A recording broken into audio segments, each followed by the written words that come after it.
जय माँ इंद्राक्षी, जय अम्बे। इंद्राक्षी धाम में सभी साधकों का हम हार्दिक स्वागत करते हैं। आइए इस अंक में हम बात करते हैं मंगल के राशि परिवर्तन के बारे में। 16 जनवरी को मंगल राशि परिवर्तन कर चुके हैं। मंगल धनु राशि से निकल करके मकर राशि में प्रवेश कर चुके हैं। आपके लिए ये कार्यक्रम हम इसलिए लेकर के आए हैं क्योंकि मंगल जो है मकर राशि में जब जाते हैं तो उच्च राशि के हो जाते हैं, और जब भी कोई ग्रह उच्च राशि में जाता है या शुभ ग्रहों की स्थिति के साथ युतिबद्ध होता है तो विशेष फल प्रदान करता है। मंगल मामूली ग्रह नहीं है, बहुत बड़े ग्रह हैं, और करीब करीब 23 फरवरी तक मंगल जो हैं मकर राशि में ही रहेंगे। अभी हमारे पास समय है, करीब करीब 1 महीने का मंगल के उपाय करने का समय है।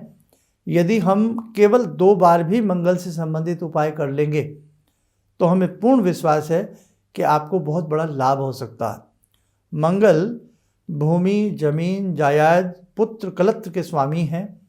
उसी के साथ साथ जो पारिवारिक सुख होता है उसके भी स्वामी मंगल होते हैं। आपके शरीर के बलाबल के स्वामी भी मंगल होते हैं। वीर रस की उत्पत्ति मंगल उत्पन्न करते हैं। भूमि के पुत्र हैं मंगल, सेनापति हैं मंगल। कहने का भाव, आज ऐसे बहुत लोग हैं जो भवन में बहुत लंबे समय से विचार करते हैं, हमारा भवन बने, मकान बने, हम भूमि खरीदें, प्रॉपर्टी लें, या कोई वाद विवाद में फंसे हैं। तो सभी चीज़ों के निराकरण के लिए मंगल की साधना, उपासना सद फलदायी मानी गई है। उसी के साथ साथ ऐसे बहुत लोग हैं जो कर्ज की दलदल में फंसे हैं, चाहे कर्ज छोटा है या बड़ा है। ऐसे भी बहुत लोग हैं जो लंबे समय से कर्ज से पीड़ित हैं, और ऐसे भी बहुत लोग हैं जो मंगल से उत्पन्न होने वाली अनेकों प्रकार की बीमारियों से पीड़ित हैं।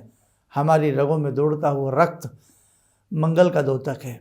हमारे अंदर साहस न होना, हमारे अंदर एक दब्बूपन होना, हमारे अंदर एक डरपोक एक स्थिति का बैठा होना, ये भी मंगल की कमजोरी को दर्शाता है।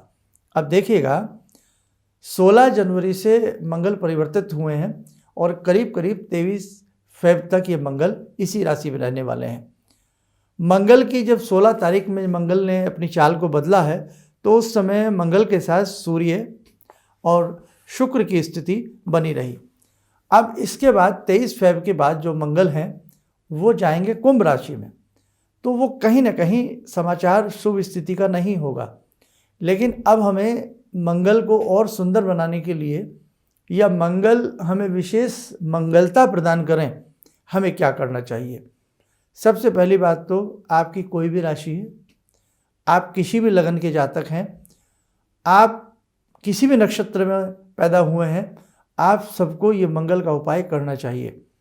मंगल हमारे नवग्रहों में एक बहुत बड़ी स्थिति मंगल रखते हैं, इसलिए जिस व्यक्ति के मंगल कमज़ोर हो जाएंगे तो वहाँ जिंदगी में नाना भांति से आपको दुखों का सामना करना पड़ेगा। और ये 1 महीने का एक सफ़र है। इसमें यदि आप उपाय अच्छे से कर गए तो हमें पूर्ण विश्वास है कि आपको बड़े सुख की प्राप्ति हो सकती है। और एक बात और ध्यान रखना, जीवन में पैसा होना एक सेपरेट बात है। जीवन में आपका शरीर बहुत अच्छा होना, आपके पास सुंदरता होना, आपके पास बल होना, ये एक अलग बात है। लेकिन जीवन में मंगलता आना ये बिल्कुल अलग बात है। क्योंकि कई बार पैसा है लेकिन जीवन में खुशी नहीं है, शरीर है लेकिन वो बात नहीं है, मानसिक शांति नहीं है। कहने का मतलब, जब जीवन में मंगलता आती है ना, कि जहाँ कदम रखें वहीं हमें लगे कि मंगल दीप जल गए, वो ज़िंदगी अच्छी होती है। इसलिए साधकों, आज के इसमें उपाय बड़े कीमती हैं, करने का प्रयास करिएगा। आप उपाय नोट करें। हमें करना कब कब है? हमें मात्र 2 मंगलवार ये उपाय करना है। 2 ही मंगलवार के उपाय में आपको कुछ ना कुछ महसूस होने लगेगा। मंगल का अंक ज्योतिष के हिसाब से 9 नंबर भी बनता है, 9 नंबर बनता है। 9 का नंबर अपने आप में पूर्ण होता है। तो मंगलवार के दिन 9 माला आप मंगल के बीजात्मक मंत्र की करिएगा। मंगल का बीजात्मक मंत्र बहुत ईजी है। ओम क्राम क्रीम क्रोम सह भौमाय नमः। आप नोट कर लें इसको। ओम क्राम क्रीम क्रोम सह भौमाय नमः, इतना बड़ा ना पढ़ सकते हो तो ओम मंगलाय नमः भी आप जप सकते हो। लेकिन आप कोशिश करें, क्योंकि जो बीजों में शक्ति होती है, बीज मंत्र कहलाते हैं। बीज मंत्र क्यों कहलाते हैं? एक पेड़ होता है, उसका बीज होता है, बीज से ही तो वो वृक्ष बनता है, फलता फूलता है, फल आते हैं। बरगद का पेड़ छोटा सा बीज होता है, लेकिन बरगद का पेड़ हजारों साल धरती के ऊपर सीना तान करके रहता है। उसी वृक्ष की वट वृक्ष के रूप में पूजा भी होती है। तो बीज से ही वृक्ष बनता है, वृक्ष पे फिर फल आते हैं। तो बीज मंत्र जब हम पढ़ते हैं, बीज से हमारे जीवन में शुभता आती है, फल आते हैं, अर्थात हमारे जीवन में मंगलता आती है, हमारे रुके हुए कार्य बनते हैं और हम बहुत सारे संकटों से, बहुत सारे जीवन में जो विपदाएं आती हैं उससे हम बाहर निकल जाते हैं। तो ओम क्राम क्रीम क्रोम से भौमाय नमः, इस बीजात्मक मंत्र को यदि आपके पास संभव हो, लाल चंदन की माला, परवाल की माला, वो बहुत महंगी आती है, उसको रहने दीजिएगा। आप केवल लाल चंदन की ले लें। लाल चंदन में ना मिले तो मात्र रुद्राक्ष की माला से इस मंत्र के 9 माला का जाप करना। जो मंगल का बीज मंत्र है, इस बीज मंत्र की आप सहस्वर या किसी भी आप विधि से उपांशु, वाचिक, मानसिक, आप इसकी 9 माला करिएगा। टाइम कितना लगेगा? 13-14 मिनट का समय लगेगा। लाल रंग का चंदन का तिलक मस्तक पे लगा लें और पूर्वाभिमुख होकर के मंगल देवता का ध्यान करते हुए आप इसकी कम से कम 9 माला जरूर करें। 2 मंगलवार करनी है। लाल रंग का चंदन आता है, वुड फॉर्म में आता है, तो आप जितना भी लेना चाहें 150 ग्राम इसको लेकर के आप किसी भी देवालय में, शिवालय में या बजरंगबली के मंदिर में लाल चंदन भी आप भेंट करके आएँ। 2 मंगलवार आपको ऐसा करना है। इसी के साथ साथ एक बहुत ही अच्छा उपाय है, संभव है तो करने का प्रयास आप लोग जरूर करें। 9 मीठी रोटी, पूड़ी, पराठा कुछ भी बनवा लें और सुबह सुबह उसमें से 1-2 पूड़ी बिल्कुल उसको छोटे छोटे पीसेस करके पक्षियों को डालें। 1-2 पूड़ी उसमें से चींटियों के बिल पर या चींटियाँ जहाँ रहती हैं आसपास डालें और बाकी की बची रोटी जो मीठी हैं वो आप क्या करें, गौ माता को या नंदीश्वर को जा कर के कहीं भी खिलावें। 9 मीठी पूड़ी 2 मंगलवार आपको ये भी करना है। इसी के साथ साथ लाल रंग से संबंधित कोई फल हो, मिठाई हो या और भी कोई खाद्य सामग्री हो, उसे आप कहीं भी 2 मंगलवार बांटें। और जब आप मिठाई फल बांट रहे हों या दिन के अनंतर में आप अपने किसी भी रोज़मर्रा के कार्य में व्यस्त हों, उन्हीं व्यस्त क्षणों के साथ साथ आप मंगल का बीजात्मक मंत्र ऐजपा जप के रूप में जपते रहें। ओम क्राम क्रीम क्रोम से भौमाय नमः या ओम मंगलाय नमः, ओम मंगलाय नमः। आप 2 मंगलवार करिए।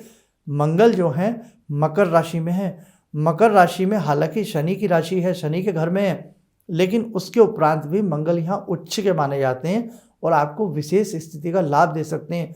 हो सकता है जमीन जायदाद कोई भी ऐसे कार्य आपके लंबे समय के अटके पड़े हों, आपको मात्र 2 मंगलवार उपाय करने से एक बहुत बड़ा लाभ मिल सकता। तो जीवन में हम परेशान ना हों, जीवन में हम अपने मन को व्यथित ना करें, हम कुछ अच्छा कर्म करने का प्रयास करें। ज्योतिषीय उपायों में जब हम पक्षियों को कुछ देते हैं, गौ माता की सेवा करते हैं, तो ये सेवा की सेवा हो जाती है और साथ में उपाय का उपाय हो जाता है। तो हम पूर्ण विश्वास रखते हैं कि 2 मंगलवार आप उपाय करेंगे तो आपको बहुत अच्छे सुख की लाभ की प्राप्ति हो सकती है। और इसी के साथ साथ महीने के दूसरे और चौथे रविवार में कुछ विशेष प्रकार का शक्ति उपासना सत्र होता है, उसमें भी आप आने का प्रयास जरूर कीजिएगा। अभी 25 जनवरी को शक्ति उपासना सत्र है, तो उसमें कष्टों के निवारण के लिए ही भगवती जगदम्बा की स्तुतियाँ आदि की जाती हैं। आप उसमें आवें। और एक 5 अप्रैल का विशेष कार्यक्रम संस्थान की तरफ से रखा गया है। 5 अप्रैल का कार्यक्रम अद्भुत होने वाला है, इसलिए उसमें भी आप लोग सहपरिवार मित्रों के साथ आने का प्रयास जरूर कीजिएगा। ये थी बात मंगल की। आगामी समय में जो जो ग्रह अपनी राशि को परिवर्तित करेंगे, हम प्रयास करेंगे कि सभी भक्तों के लिए, सभी साधकों के लिए आसान तरीके से हम आपको उपाय बताने का प्रयास करेंगे ताकि ज़िंदगी आपकी आसान हो जाए। चलिएगा, आप सब लोग स्वस्थ रहें, सुखी रहें। इन्हीं शुभकामनाओं के साथ हम अपनी वाणी को विराम देते हैं। जय जय अम्बे। किसी भी समस्या के समाधान के लिए मिले प्रसिद्ध हस्तरेखा एवं वास्तु विशेषज्ञ प्रोफेसर धर्मेंद्र शर्मा जी से। नोट: शिविर में भाग लेने हेतु एवं व्यक्तिगत रूप से मिलने के लिए कॉल करने का समय सुबह 10 बजे से शाम 6 बजे तक। हमारे विभिन्न ज्ञानवर्धक कार्यक्रम देखने के लिए आप हमें अभी सब्सक्राइब करें, बेल आइकन को प्रेस करें ताकि आप देख सकें हमारा कार्यक्रम सबसे पहले। और अधिक जानकारी के लिए फेसबुक पेज को लाइक करना न भूलें।